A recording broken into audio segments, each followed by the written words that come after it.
Queridos, a graça e a paz do Senhor Jesus Cristo esteja no seu coração.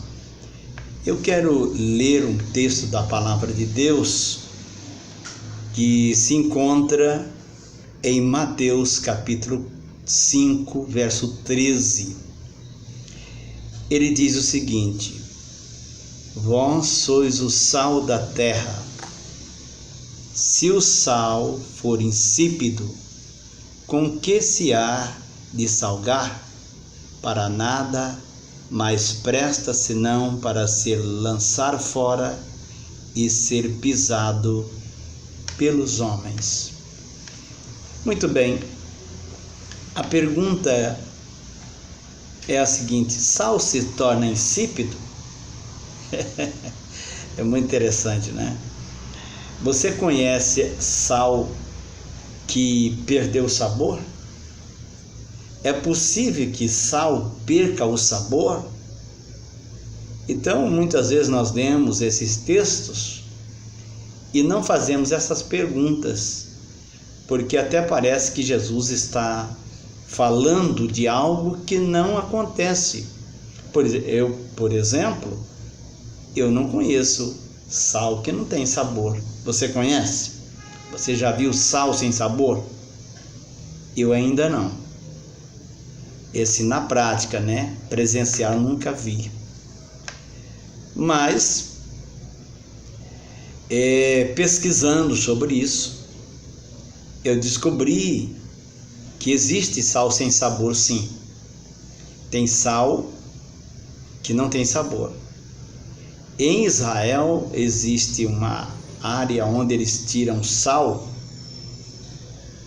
Segundo as pesquisas que eu fiz, nessa região existe, onde eles tiram o sal lá, existe uma camada de sal onde eles tiram, que esse sal, ele não tem sabor, ele é um sal ruim de qualidade. E Jesus está usando essa ilustração aqui, nesse texto, usando esse tipo de sal. Segundo eles, esse sal era levado lá para Jerusalém. Essa parte do sal que era sem sabor não era não era jogado fora. Eles aproveitavam, tiravam esse sal e levavam lá para Jerusalém, para a área do templo. E esse sal era esparramado nas esplanadas ali do templo durante o inverno, para evitar de que a esplanada se tornasse escorregadia, as pessoas escorregassem e caíssem. Então esse sal era levado para lá e jogado para que as pessoas que vinham para o templo, para as festas em Israel, pudessem andar com segurança. Então Jesus usa essa ilustração, melhor dizendo, vós sois o sal da terra. Se o sal for insípido, com que se há de salgar? Para nada mais presta, a não ser para ser lançado fora e ser pisado pelos homens. Então, querido amigo, irmão em Cristo, faz sentido o que Jesus está dizendo aqui. Ele diz que nós somos o sal da terra. E quando ele fala de sal, ele está falando de algo que serve para conservar. O sal serve para dar sabor e serve para conservar os alimentos, conservar as coisas, né? Antes de que viesse geladeira, tudo quase sempre era conservado com sal. E então o sal ainda é um bom exemplo para a conservação. E Jesus usa esse exemplo aqui. Ele diz que nós somos o sal da terra, mas se o sal for insípido, para nada mais presta, a não ser para ser pisado pelos homens. E Jesus estava usando essa ilustração exatamente se lembrando daquele sal que era levado, aquele sal de má qualidade, que era levado lá para o templo e jogado na esplanada do templo, para que as pessoas andassem sobre ele. E Jesus está usando isso aqui para falar de testemunho de vida cristã, porque nós precisamos de ser testemunha, de viver o Evangelho. E nós somos o que, como cristão, que conservamos os princípios, a honestidade, o bom testemunho diante das pessoas. Muitas pessoas dizem: eu não quero ser cristão como fulano de tal é. Por que as pessoas usam isso? Porque os testemunhos muitas vezes são muito ruins das pessoas. As pessoas não dão um testemunho brilhante da sua vida cristã. E Jesus diz aqui que se o sal for insípido, para nada mais presta a não ser para ser pisado pelos homens. E é claro que ele fala pisado pelos homens, no sentido aqui da fé cristã, é o menosprezo pela vida cristã que algumas pessoas têm. As pessoas se tornam muitas vezes hostil ao Evangelho, criticando o Evangelho, falando mal dos cristãos, exatamente pela falta de testemunho que as pessoas dão do Evangelho, de uma vida honesta, de uma vida santa, de uma vida exemplar na presença de Deus. Então, se o testemunho é ruim, Jesus está dizendo que é como o sal insípido. O cristão que tem um testemunho verdadeiro é como um sal que tem sabor, um sal que salga, um sal que dá sabor, um sal que conserva.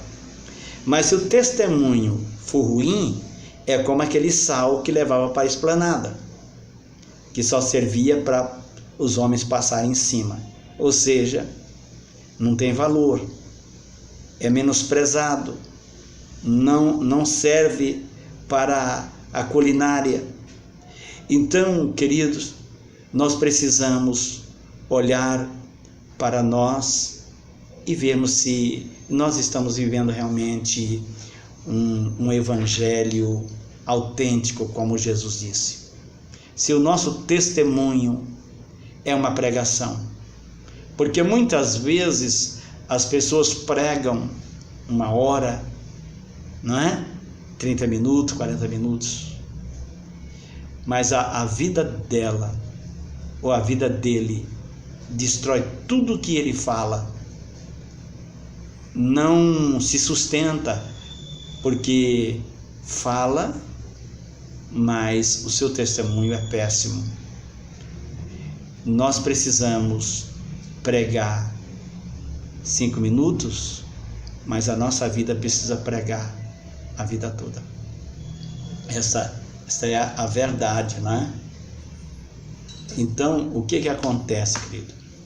Precisamos realmente ter uma vida no altar, uma vida com Deus. Precisamos, através de nossa vida, pregar o Evangelho. É melhor que a gente não fale uma única palavra do Evangelho, mas que a nossa vida seja uma pregação que pregue a semana inteira, o mês inteiro, do que viver falando o tempo todo do Evangelho sem viver esse Evangelho. Precisamos de ser autênticas testemunhas do Evangelho de Cristo. Que nós venhamos a pensar sobre isso. E aí Jesus continua falando do testemunho: vós sois a luz do mundo, não se pode esconder uma cidade edificada sobre um monte, porque as pessoas vão ver de longe, quando vão chegando de viagem por uma rodovia, a gente enxerga as luzes da cidade. Se ela estiver no alto, ainda melhor. Aí vemos, né? É preciso colocarmos o nosso testemunho como primeira mão. As pessoas precisam notar que somos realmente cristãos, sem precisarmos de falar. Que você medite sobre isso, que eu medite sobre isso principalmente, né? Porque antes de falar para você, eu estou falando para mim.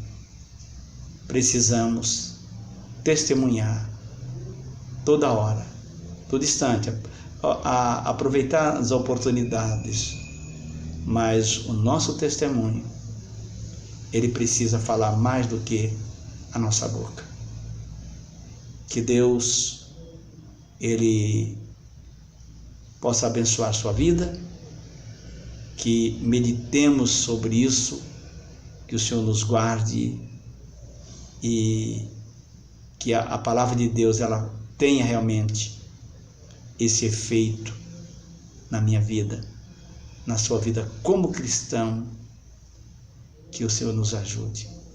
Deus abençoe, até uma próxima oportunidade, em nome de Jesus. Amém.